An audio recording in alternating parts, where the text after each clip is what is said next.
Привет, друзья! Добро пожаловать на канал Lost на котором я рассказываю о моем опыте использования портативных и не очень high-end и не очень аудиогаджетов. Я долго тянул с этим обзором, потому что на эмоциях не хотелось наговорить лишнего. Еще когда все блогеры дружно, хором начали наперебой восхвалять эти наушники и оперировать словами типа «хитяра», меня посетило сомнение. Так не бывает, чтобы одна морковка нравилась всем. А KZ, ну как бы не то чтобы очень славится сбалансированным звучанием своих наушников. Ну то есть звучат они хорошо, но с басом ребята постоянно перебарщивают, это прямо почерк у них такой. Ну, народу нравится, несомненно, да и мне иногда тоже. Дамма Beats на них заходит только в путь. Но мы тут говорим о какой-то аудиофилии, меломании и наслаждении хорошим звуком. Долбящий бас — это как бы другая опера.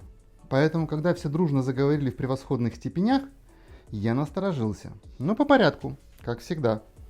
Коробка черная и премиальная. Я не буду много о ней говорить. Ничего нового и необычного, просто внутрь положили кусочек металла.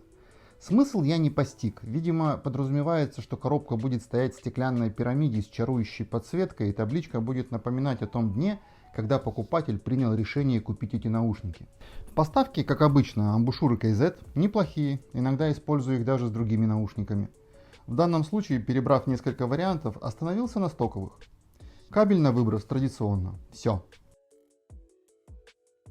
Корпус полностью изготовлен из пластика или, как говорят, гипоаллергенной эпоксидной резины. Возможно, я ничего не могу об этом сказать.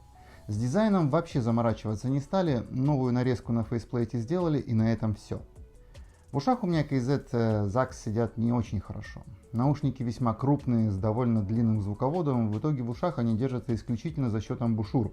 Дна ушной раковины даже не касаются. Но это не единственные наушники, с которыми у меня так. Внутри установлен один динамический 10-мм драйвер, две арматуры 30019, поддерживающие средние частоты, точнее низкие и средние, две сдвоенные арматуры 50024, которые тоже играют средние и средневысокие частоты.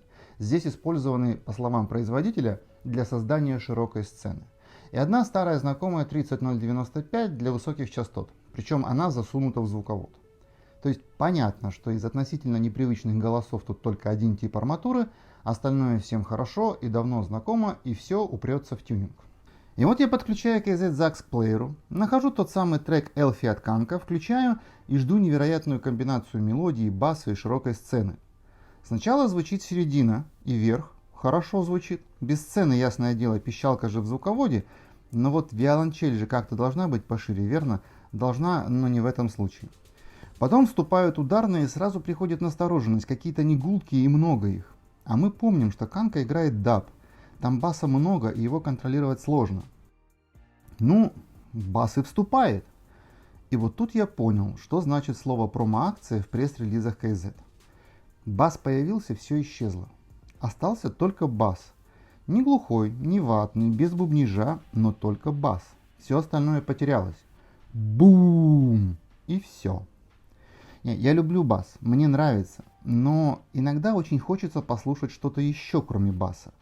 Вот как можно это не услышать? В чем хитяра? Не, ну если учесть, что хит это удар с английского, то долбит будь здоров. Moon Hooch, шикарные басовые партии саксофона из альбома Life on Other Planets, всегда звучит хорошо. Но KZ ZAX портит и эту музыку. Слишком много баса, слишком. Он глушит вообще все. Под настроение подергать головой я с удовольствием, конечно, но нельзя настолько упрощать музыку и сводить ее к примитивному бумканью. Тенор-саксофон вообще теряется, и при этом в ушах скрипит песок перкуссии. Мы помним об арматуре в звуководе. Окей, ладно. Недавний сингл Rolling Stones Living in a Ghost Town должен быть четкий, мощный ритм, жирный, но собранный бас, а все плывет. Каша из низких частот, в которой почти теряется голос Джаггера. Ну как? Ради справедливости, каша у этих наушников встречается исчезающе редко. Busted с альбомом At the Age of Zero уже лучше. Как-никак, звучание KZ ZAX все же неплохое, когда бас не глушит все звуки. И все равно, там, где вступает контрабас, сразу становится грустно. Но слышали мы этот огромный бас уже много раз, ничего нового и необычного в нем нет. Пойдем в сторону прогрессив и классического рока, там бас редко на первом плане. Grateful Dead и их альбом Blues for Allah неожиданно зазвучал по-новому. Много баса в его случае — это просто появление баса в звуковой картине. И это оказалось очень уместно, мне очень понравилось. Вокал передается отлично, и когда бас его не глушит, звук этих наушников начинает по-настоящему радовать и доставлять удовольствие. Он чистый и собранный, но не звонкий. Я подумал, что при таком раскладе альбом Last Tango группы Esperanto должен меня порадовать, и не прогадал. Действительно, звуку катастрофически не хватало баса, и Закс его вытащил на достаточно приемлемый уровень. Зашло великолепно, просто совсем другое звучание. Ну-ка, подумал я, а если пойти дальше? Electric Light Orchestra и альбом Time, и тоже удачное преображение. А если Uriah Heep и альбом Salisbury? И снова хорошо, музыка звучит ровно, шероховатости исчезает, а бас, которого тоже здесь, честно говоря, не хватало, становится на место. Queen и альбом The Game, в котором есть парочка заводных хитов, я бы сказал, звучит совсем хорошо, хотя и заметна некоторая несогласованность между драйверами. Впрочем, это не косяк, это уже фирменный почерк KZ. Хотя, согласен, Queen это уже перебор в обзоре. Так в чем же дело? Картина ясна, это абсолютно чрезмерно басовые наушники. Ну, строго говоря, такие наушники должны быть в коллекции, как я только что продемонстрировал, иногда они приносят пользу. А иногда просто хочется послушать бас, и Zakks его дадут с избытком, как мало какие наушники в принципе. Аналитичность им чужда. Что можно анализировать в басе? Человеческие уши и направление это на низкочастотный звук не различают. Но вот старые альбомы, не страдающие качественной записью и сведением, или нарочито грязную музыку, вроде альбома Sans группы The Heavy, KZ Zakks просто преображают. Все косяки записи, монтажа и аппаратуры отлично сглаживаются и маскируются. Музыка начинает приносить удовольствие. Но вот вслушаться в каждый звук не удастся.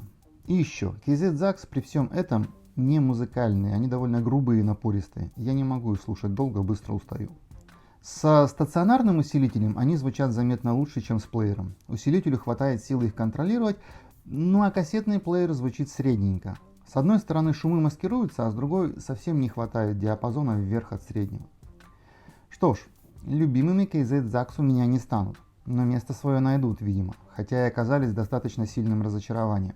Поймите меня правильно, это не провал, это отличные наушники для тех, кто любит бас и напористый звук. Я бы сказал, в этом плане одни из лучших. Но это не мой выбор, о чем я честно и говорю. Наверное, кого-то мое мнение расстроит, кого-то разозлит, но это мое субъективное впечатление, мой вкус и мои выводы. Напрашивается прямое сравнение KZ Zakks с TRN VX. Но вот результат этого сравнения мне кажется заранее предсказуемым. Хотя время покажет, посмотрим, какие впечатления будут в этом сравнении. Подписывайтесь на канал, ставьте лайки, не болейте и слушайте хорошую музыку. Плейлист, как всегда, в описании. На этом все. Пока!